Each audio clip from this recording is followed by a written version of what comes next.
बिस्मिल्लाहिर्रहमानिर्रहीम। आइए हम सब क़ुरबानी के जानवर को ज़बह करने की दुआ जानते हैं।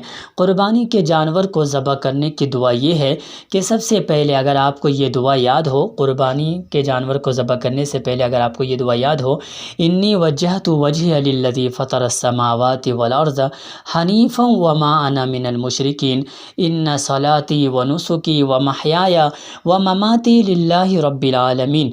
तो अगर ये दुआ याद हो तो ये दुआ पढ़ने के बाद आप बिस्मिल्लाह वल्लाहु अकबर कहकर, वल्लाहु अकबर, बिस्मिल्लाह वल्लाहु अकबर कहकर जानवर को ज़बह कर दें, आपकी क़ुरबानी हो जाएगी। किताब देखिए सही मुस्लिम, दूसरी किताब सुनन तिरमिज़ी। अल्लामा अलबानी रहमहुल्लाह ने इसे सही कहा है। अब अगर आप किसी दूसरे के जानवर को ज़बह कर रहे हैं तो आपको इस तरह से दुआ पढ़नी है।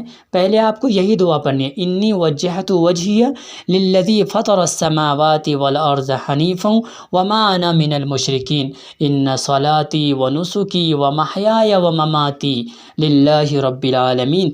ये दुआ पढ़ने के बाद आप बिस्मिल्लाह अल्लाहु अकबर कहकर वो जानवर को आप ज़बह कर दें। जब जानवर को ज़बह कर देते हैं तो जानवर को ज़बह करने के बाद आपको ये दुआ पढ़नी है, अल्लाहुम्मा तक़ब्बलहु मिन। उसके बाद जिस आदमी के नाम से आप जानवर ज़बह कर रहे हैं उनका नाम उनके वालिद मोहतरम यानी उनके अब्बा का नाम लेंगे। जिस तरह से मैं एक मिसाल देता हूँ, अल्लाहुम्मा तक़ब्बलहु मिन महबूब इब्न मौलाना निज़ामुद्दीन रहमानी कमा तक़ब्बलत मिन हबीबिक मुहम्मद सल्लल्लाहु अलैहि वसल्लम व खलीलिक इब्राहीम अलैहिस्सलातु वस्सलाम।